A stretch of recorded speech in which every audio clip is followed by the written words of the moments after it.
Hello, adding to that other update, I wanted to talk a bit about the upcoming video essay concerning Thomas Aquinas. That's following the Heron Moral Atheism and Philosophy series on my YouTube channel.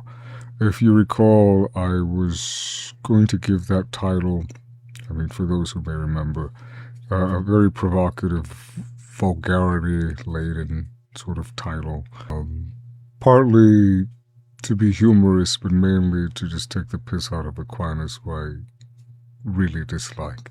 And for reasons that will be discussed in the essay. But anyway, after some consideration, I decided to abandon that approach in favor of just a more professionally scholarly presentation.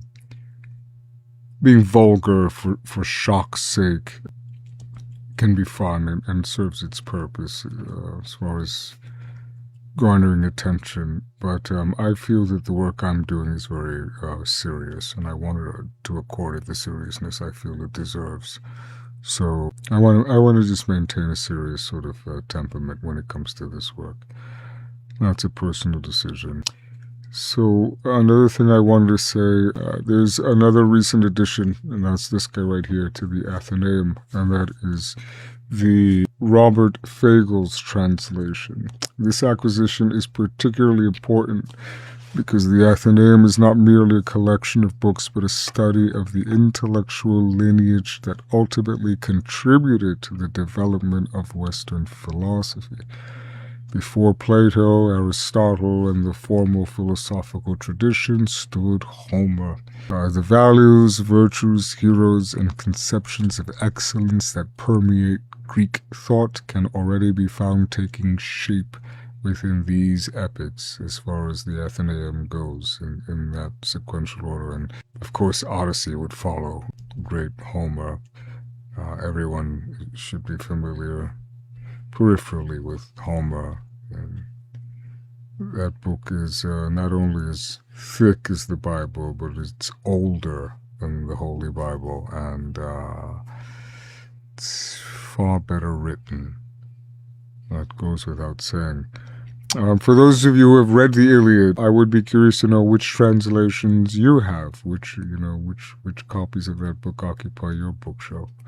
So yeah, leave that in the comments. I should be trying to engage more. But I am very curious as to your copy. There's another copy I used to have prior to obtaining this one. I forget who it was, but it just, the clarity, too much of the clarity was lost, and it's a give and take, you want to wax poetic and emphasize the lyrical musicality of the work, and then you lose a lot of the translation. That's just with anything. But I think Fagles does a remarkable job in kind of maintaining that balance.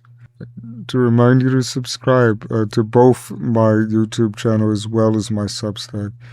Even though these, there's a parallel, a philosophical parallel, and that is I-Theism, naturally. These are both following two distinct narrative sort of series.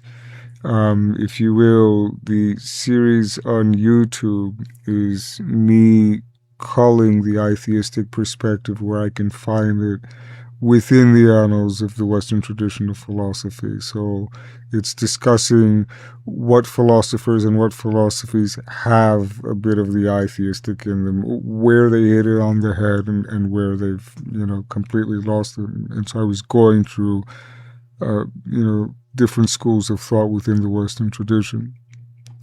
The series on Substack is more about one's personal I-theistic development. And so there is an overlap, but this is more, I put it here succinctly.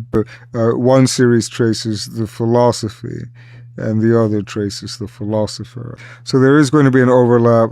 Certain essays, you'll find them on both sections. But another thing to note is that the Substack editions those are ready for publication. whereas the YouTube stuff, my recital, there's more of an emphasis on delivery and entertainment, and these are rough drafts. So subscribe to them both. That's enough incentive, I hope. Thanking you again for maintaining interest in visiting, and there's a lot more to come. Enjoy your evening.